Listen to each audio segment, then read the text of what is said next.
जयपुर से खबर है। प्रयोगशाला सहायक भर्ती परीक्षा 9 से 10 मई को आयोजित होगी। परीक्षा को लेकर प्रदेश भर में तैयारियां पूरी।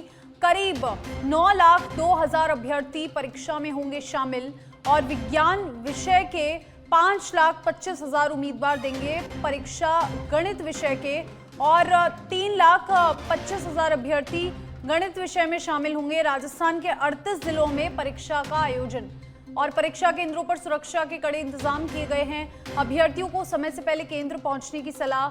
एडमिट कार्ड और पहचान पत्र साथ लाना अनिवार्य।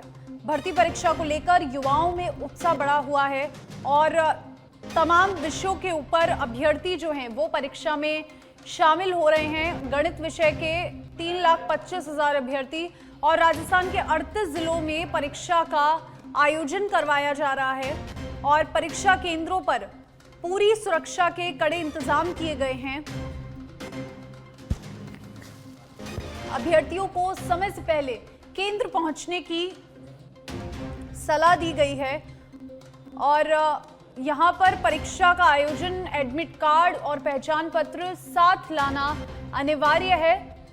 और इसी खबर पर हमारे संवाददाता कुणाल हमारे साथ फोन लाइन पर जुड़ चुके हैं। कुणाल, परीक्षा का आयोजन किस तरीके से करवाया जा रहा है और प्रदेश में किस तरीके की व्यवस्था है इस परीक्षा के आयोजन को लेकर?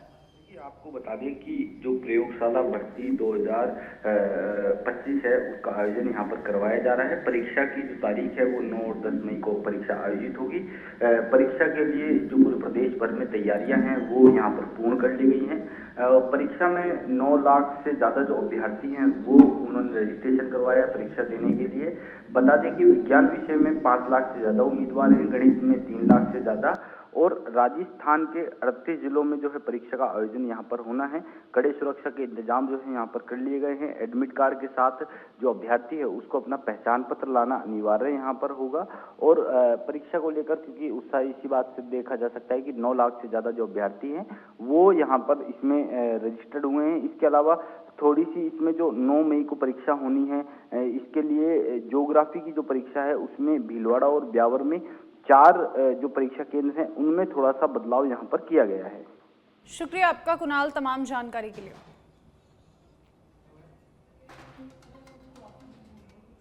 जम्मा रामगढ़ क्षेत्र में राजीविका मिशन के तहत 15 लाख घुमंतू महिलाओं को आत्मनिर्भर बनाने की बड़ी योजना पर काम किया जा रहा है। इस पहल के अंतर्गत महिलाओं को स्वयं सहायता समूह से जोड़कर उन्हें प्रशिक्षण और रोजगार के संसाधन उपलब्ध कराए जाएंगे, जिससे उनकी आर्थिक स्थिति मजबूत हो सके, देश की अर्थव्यवस्था को भी लाभ मिले। कार्यक्रम संयोजक सर्वेश्वर शर्मा ने बताया कि हाल ही में जयपुर के जयसिंहपुरा दिल्ली रोड स्थित घुमंतू बस्ती में संवाद कार्यक्रम आयोजित किया गया, जिसमें घुमंतू जाति उत्थान न्यास के महानगर प्रमुख राकेश कुमार शर्मा और महिला कार्य प्रमुख डॉक्टर अलका गौड़ ने महिलाओं से संवाद कर उनके मौजूदा कार्यों की जानकारी ली। वर्तमान में महिलाएं कढ़ाई बुनाई, छाजला बुनाई और मिट्टी के खिलौने बनाने जैसे कार्य कर रही हैं। सरकार की योजना है कि प्रशिक्षण देकर इनके उत्पादों को राज्य और राष्ट्रीय स्तर की प्रदर्शनियों में प्रदर्शित कर उन्हें वैश्विक पहचान दिलाई जाए।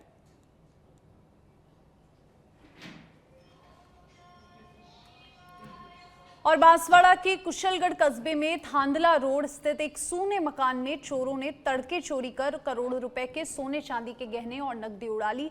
वारदात के समय मकान मालिक जितेंद्र कुमार डोसी और उनका परिवार मध्य प्रदेश के उज्जैन जिले में अपने भतीजे की शादी में गए हुए थे।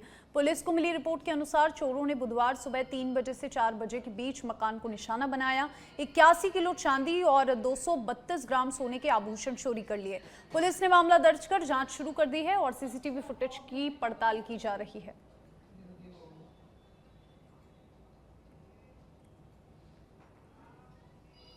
सीकर जिले के श्रीमाधोपुर के पुष्पनगर इलाके में सूने मकान में बड़ी चोरी की वारदात सामने आई है। चोर ने मकान के करीब 10 कमरों के ताले तोड़ दिए, जबकि 2 कमरों के दरवाजे भी क्षतिग्रस्त कर दिए। वारदात के दौरान चोर करीब 10 पंखे, 15,000 रुपए के नगद और 1 गैस सिलेंडर, बिजली फिटिंग बोर्ड और वायर तक उखाड़ कर ले गए।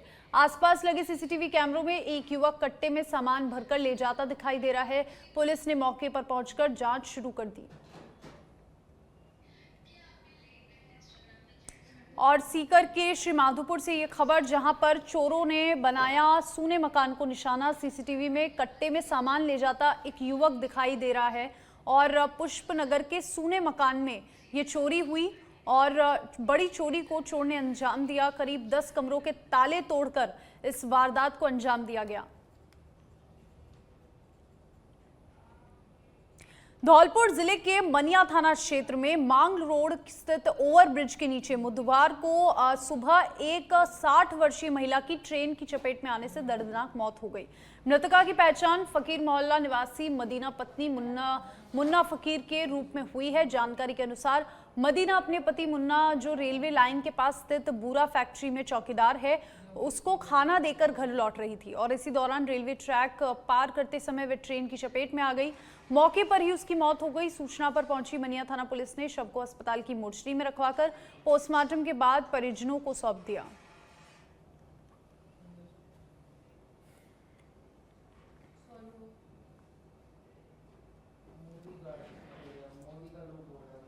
धौलपुर से खबर है। धौलपुर जिले के समरथुरा क्षेत्र के नवलपुरा, भेड़कापुरा और चंदेलीपुरा के जंगलों में चीते की मौजूदगी से इलाके में हलचल मच गई। बताया जा रहा है कि कूनो नेशनल पार्क से विचरण करता हुआ चीता टेरिटोरियल वन क्षेत्र तक पहुंच गया। स्थानीय ग्रामीणों और वन विभाग के अधिकारियों ने चीते की तस्वीर कैमरे में कैद कर दी। सूचना मिलते ही रेंजर देवेंद्र चौधरी के नेतृत्व में वन विभाग की टीम मौके पर पहुंची और इलाके में निगरानी बढ़ा दी और शॉर्ट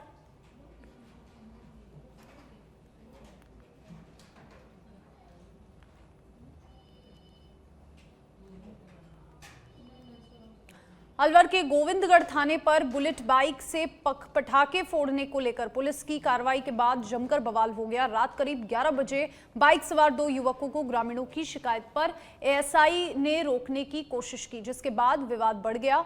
पुलिस ने बुलेट बाइक को जब्त कर लिया। इससे नाराज होकर 100 से अधिक लोग थाने पर पहुंच गए और पथराव शुरू कर दिया। इस दौरान थाना प्रभारी धर्म सिंह सहित कई पुलिसकर्मी घायल हो गए, जबकि थाने के वाहनों को भी नुकसान पहुंचा।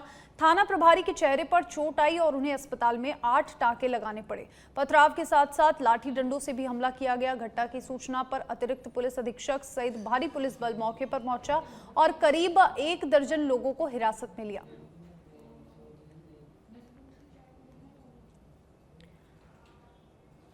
और अब खबर फलौदी से है। फलौदी जिले के कलाऊ गांव में इन दिनों भीषण पेयजल संकट बना हुआ है। चिकित्सा मंत्री गजेंद्र सिंह खिंवसर के विधानसभा क्षेत्र के इस गांव में कुम्हारों के मोहल्ले का ट्यूबवेल लंबे समय से बंद पड़ा है, जिससे ग्रामीणों को भारी परेशानियों का सामना करना पड़ रहा है। लोगों का आरोप है कि कई बार पंप संचालक और संबंधित विभागों को शिकायत देने के बावजूद समस्या का समाधान नहीं किया गया।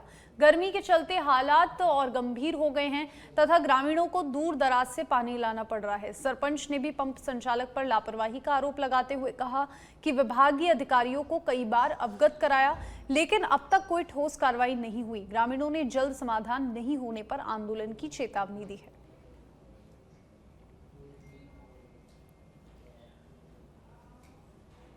धौलपुर के सैपऊ में बुधवार को स्मार्ट मीटरों के विरोध में दर्जनों बिजली उपभोक्ताओं ने विद्युत कार्यालय पर जोरदार प्रदर्शन किया। उपभोक्ताओं का आरोप है कि करीब 2 महीने पूर्व लगाए गए स्मार्ट मीटरों के बाद बिजली बिलों में अचानक भारी बढ़ोतरी हो गई, जिससे आमजन को आर्थिक परेशानी का सामना करना पड़ रहा है। प्रदर्शनकारियों ने स्मार्ट मीटर हटाकर पुराने साधारण मीटर लगाने की मांग की है। कहा कि मजदूरी कर जीवन यापन करने वाले लोग बढ़े हुए बिलों का भुगतान करने में असमर्थ हैं। उपभोक्ताओं ने इसे विभाग द्वारा अतिरिक्त वसूली बताते हुए चेतावनी दी कि यदि जल्द समाधान नहीं हुआ तो आंदोलन और तेज किया जाएगा। इस दौरान बड़ी संख्या में महिलाएं और पुरुष मौजूद रहे। वहीं विद्युत विभाग ने शिकायतों पर उचित कार्रवाई का आश्वासन दिया।